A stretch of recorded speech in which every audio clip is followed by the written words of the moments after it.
A pressão dos Estados Unidos para classificar PCC e Comando Vermelho como organizações terroristas internacionais acendeu o alerta no governo brasileiro e abriu um debate sobre soberania nacional.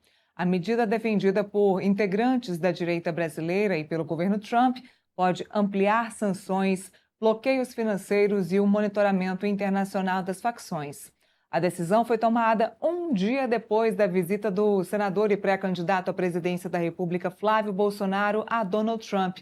Flávio, o irmão Eduardo e o aliado Paulo Figueiredo articularam a demanda sobre as organizações criminosas e foram ouvidos especialmente pelo secretário de Estado, Marco Rubio, sobre esse assunto. O governo Lula teme que a decisão seja usada como justificativa para interferências internacionais em temas de segurança pública. A ofensiva dos Estados Unidos pode ter impactos diretos na política, na economia e na segurança do Brasil. Autoridades americanas ganhariam mais poder para bloquear contas, rastrear transações internacionais e aplicar sanções contra pessoas e empresas suspeitas de ligações com as facções.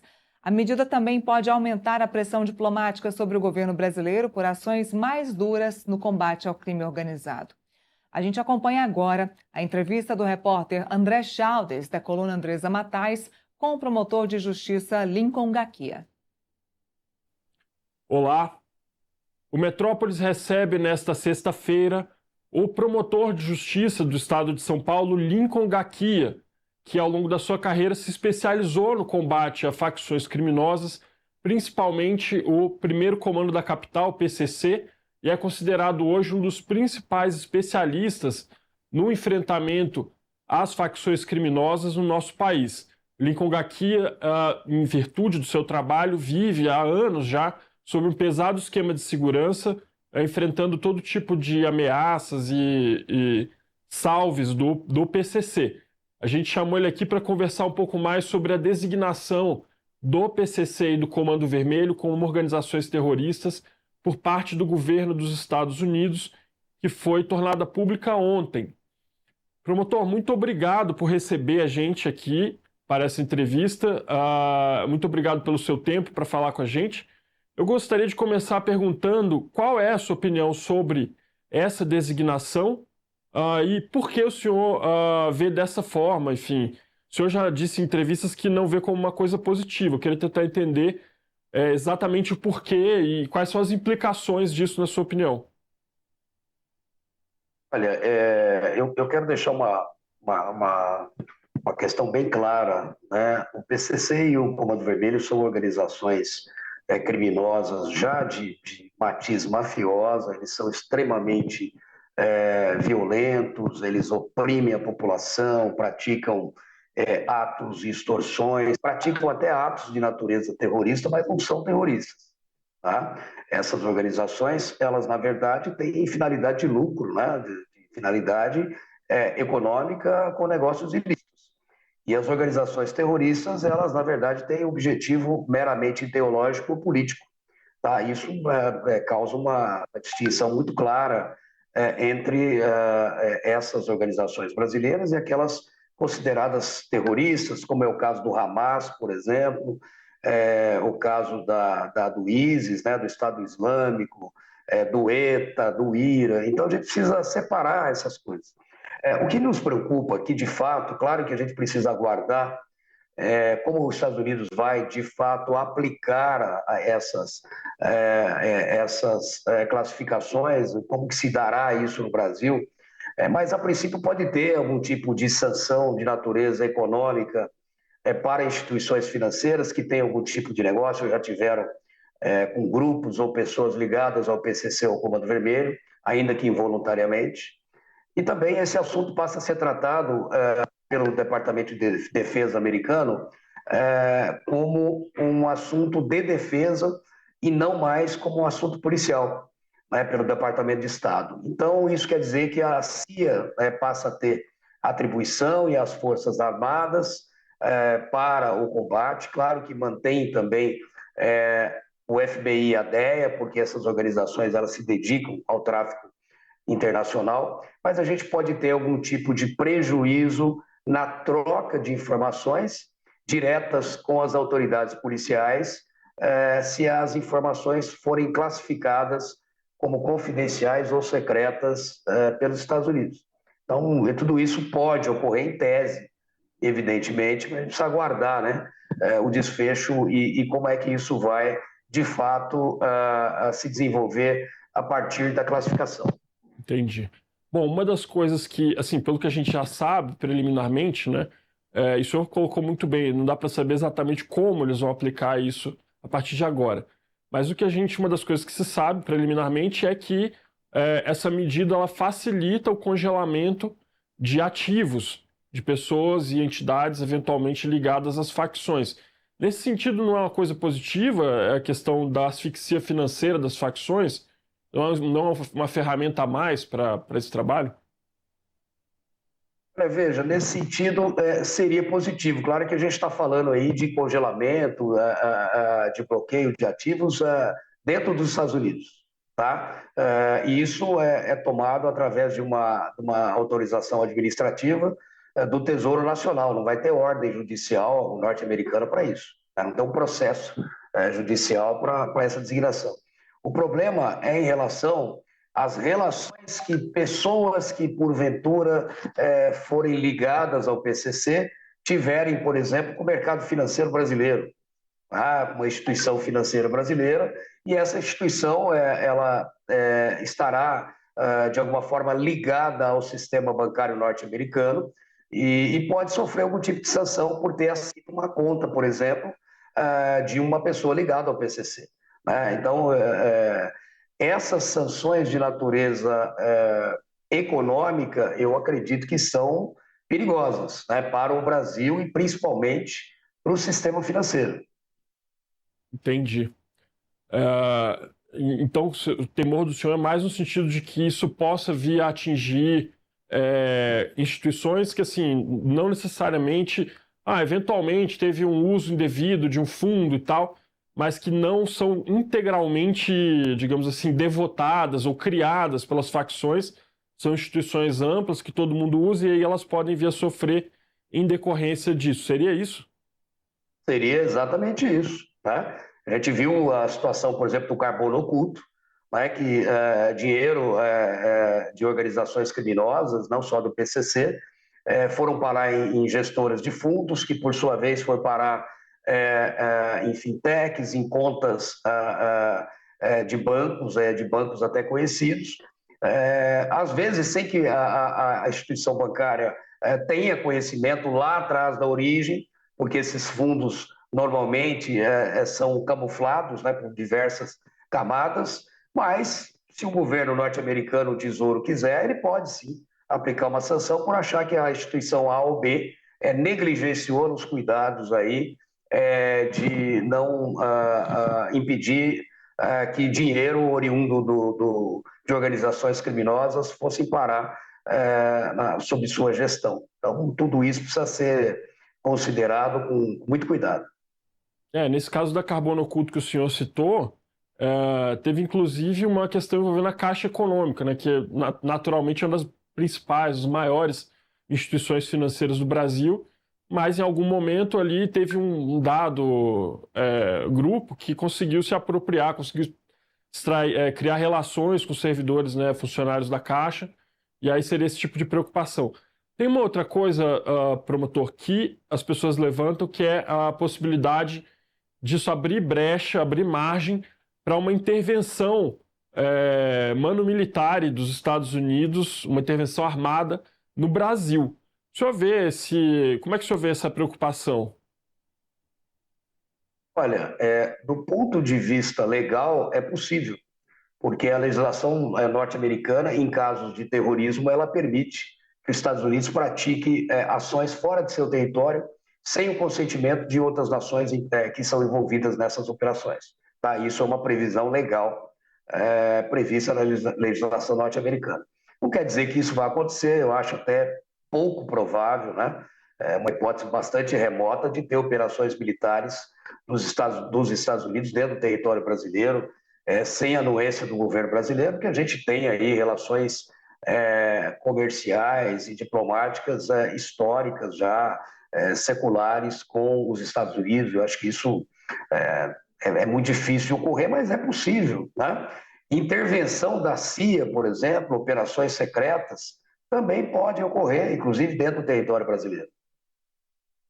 Pois é, né? A gente sabe que agências dos Estados Unidos, como a NSA, por exemplo, lia e-mails da presidente Dilma Rousseff. A gente ficou sabendo disso no vazamento do WikiLeaks, né? Então, de fato, esse tipo de operação escondida não é totalmente uma coisa de se descartar. Para o trabalho do senhor no dia a dia, nas operações que o senhor conduz brilhantemente em São Paulo e no resto do país, dessas facções, qual que deve ser o impacto dessa medida? Qual que o senhor imagina que possa ser o impacto dessa medida? Olha, como eu disse, a gente precisa aguardar, né? O FBI e a DEA, eles certamente continuarão operando, né? Porque essas organizações, elas se dedicam ao tráfico internacional de drogas, de entorpecentes. Então, essas organizações, instituições policiais vão continuar operando. A preocupação nossa é justamente com a classificação de algumas informações, né? E informações que nós trocamos hoje com muita facilidade, que os acordos de cooperação que o Brasil já tem com os Estados Unidos nos permitem fazê-lo, se isso pode ter alguma solução de interrupção, porque doravante só mesmo a CIA ou o Departamento de Estado e Defesa dos Estados Unidos vai tratar desse assunto. Né? Então, a gente precisa ver ainda quais os reflexos disso na prática para as investigações. Agora, o que eu quero destacar é o seguinte: os Estados Unidos já classificou os cartéis mexicanos e colombianos há muitos anos como terroristas. E isso não melhorou a situação dos cartéis no México e nem mesmo na Colômbia, né? Eles continuam dominando a economia e o mercado, causando danos à população. Então, não foi a classificação que os Estados Unidos deu que melhorou a situação do combate interno nesse país. E, por outro lado, também, é bom que se diga que todas essas organizações, as mexicanas, as colombianas, as de El Salvador, a venezuelana Trem de Aragua, o próprio PCC, eles atuam e operam no tráfico dentro dos Estados Unidos. Né? Então, os Estados Unidos também não conseguiu resolver esse problema lá. A questão do tráfico local e do consumo de drogas é uma calamidade, é uma questão de saúde pública lá dentro. Então, as pessoas que acham que, por exemplo, a classificação vai fazer com que os Estados Unidos façam uma intervenção e acabe com o PCC, o Comando Vermelho no Brasil, eu acredito que estão tendo uma interpretação equivocada. Nós já temos instrumentos para fazer isso aqui dentro do Brasil, tivemos a lei antifacção aprovada e sancionada agora em março, que prevê penas duríssimas, até 40 anos ou mais, para integrantes e líderes de facção. Nós temos outros instrumentos que podem servir. Agora, é bom que se diga também que o Brasil não fez a sua lição de casa, né? Nós permitimos que as facções saíssem dos estados, Rio de Janeiro e São Paulo, que tomassem conta do Brasil e que se expandissem internacionalmente, e hoje já é um problema em 28 países, tá? Então, também não é do dia para a noite que a gente vai ter uma resposta e uma solução aí para dar para os Estados Unidos. O que a gente precisa agora é aproveitar esse momento, né? A decisão já foi tomada, na minha opinião, ela não será revogada, né? E nem outro caso foi. Então, nós temos que aproveitar agora esse momento, entender o que está acontecendo, sentar com os americanos e melhorar ainda mais a cooperação. E tentar obter investimentos aqui, treinamento e, de fato, a criação de equipes conjuntas de investigação dos Estados Unidos, do Brasil, para que a gente possa conjuntamente combater o avanço aí do PCC e do Comando Vermelho, não só aqui no Brasil, na América do Sul, mas também nos Estados Unidos. Entendi. Promotor, o senhor mencionou que a principal preocupação sua é que isso possa vir a dificultar o fluxo de informações de cooperação que você tem hoje com as autoridades americanas. O senhor poderia explicar mais concretamente e exemplificar, óbvio, dentro do que for possível, né, sem expor nenhum dado sigiloso do seu trabalho, mas para a pessoa entender, o nosso ouvinte poder entender melhor do que o senhor fala exatamente, concretamente? Olha, eu vou te dar um exemplo. Nós temos brasileiros, né, integrantes do PCC, que estão atuando dentro dos Estados Unidos no tráfico interno de fentanil e de cocaína dentro dos Estados Unidos, mas fazendo o tráfico de armas aqui para o Brasil, dos Estados Unidos para o Brasil, em contato com outros integrantes do PCC aqui no Brasil. Então, a gente tem trocado essas informações, eu mando as informações daqui e, por sua vez, recebo as informações das autoridades norte-americanas. O nosso receio é que essa troca de informações, que hoje ela é muito rápida e ágil, que nós já temos aí uma relação já muito boa com a polícia norte-americana, que isso possa sofrer algum tipo de prejuízo. Eu, conversando com alguns policiais do FBI o ano passado, eles me disseram, olha, a gente também não sabe qual a extensão dessa decisão se for tomada, mas as informações podem vir a ser classificadas. Se é uma informação confidencial ou secreta, você pode ter certeza que ela não vai tramitar entre procuradorias aqui, as polícias norte-americanas, ou mesmo entre a Polícia Federal e as polícias norte-americanas. Entendi. Muito bem. Eu acho que para encerrar, talvez o senhor pudesse dar um panorama desse problema da internacionalização das facções brasileiras, porque é uma coisa que já assim, transcendeu em muitas nossas fronteiras, né? O PCC hoje tem uma operação sofisticada, por exemplo, de acoplar a cocaína em casco de navio para mandar para a Europa, uma coisa assim que é um feito de engenharia quase. Então eu queria que você pudesse só detalhar melhor como é que está esse patamar, esse panorama hoje da atuação internacional das facções, né? É só o PCC que faz isso? O CV também faz? Como é que está? Principalmente o PCC, mas o Comando Vermelho também tem uma atuação importante no tráfico internacional de cocaína para a Europa, principalmente para a Europa, né? A nossa rota maior não é os Estados Unidos, é a Europa. Os europeus estão extremamente preocupados com o crescimento do PCC lá, e também com o Comando Vermelho, mas especificamente com o PCC, que é o que eu tenho tratado. Já há acordos aí entre o Ministério Público aqui de São Paulo e a Procuradoria Nacional Antimáfia italiana. Nós já temos investigações andando já aqui em São Paulo e também em alguns distritos da Itália e trocando informações conjuntas. Isso já está acontecendo. Agora, o que o Brasil precisa fazer? O Brasil precisa melhorar a sua atuação no combate a essas organizações. Veja que hoje a segurança pública se tornou o problema número 1 do brasileiro. E claro que parte dessa insegurança ou dos problemas ligados à segurança, eles são causados pelas facções criminosas, principalmente pelo PCC e pelo Comando Vermelho.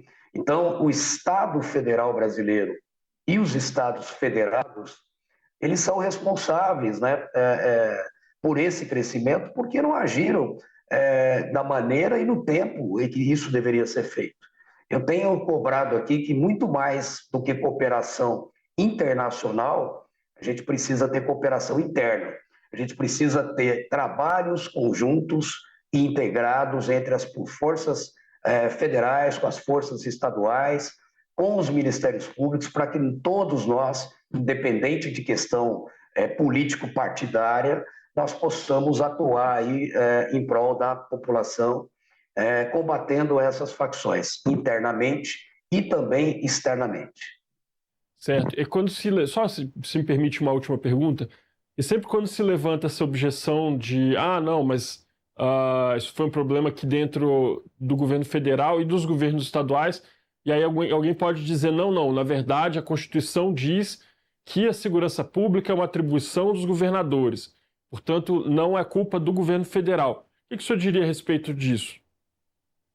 Olha, eu diria que essa é uma meia-verdade, né? Na verdade, a segurança pública ela é dever do Estado, né? E sendo o dever do Estado, o Estado Federal brasileiro também tem responsabilidade, inclusive no repasse de recursos, na coordenação das ações estaduais, e os governos estaduais, evidentemente, têm a sua responsabilidade dentro do seu território, do seu estado. O fato é que os governos estaduais deixaram essas facções expandirem seus tentáculos para outros estados, o governo federal também não tomou providências adequadas, e hoje o fenômeno é um problema internacional. Essa é a questão. E quem paga por isso é a população, principalmente 30% da população do Brasil que vive hoje sob o jugo de facções criminosas, né? Então a gente precisa de um pacto federativo, de uma união aí apartidária, ligando todos os integrantes de forças de segurança federais e estaduais, os órgãos de controle, o Banco Central, aliás, a Receita Federal, o COAF e os Ministérios Públicos, para a gente possa agir de maneira coordenada e integrada. É isso que a gente precisa.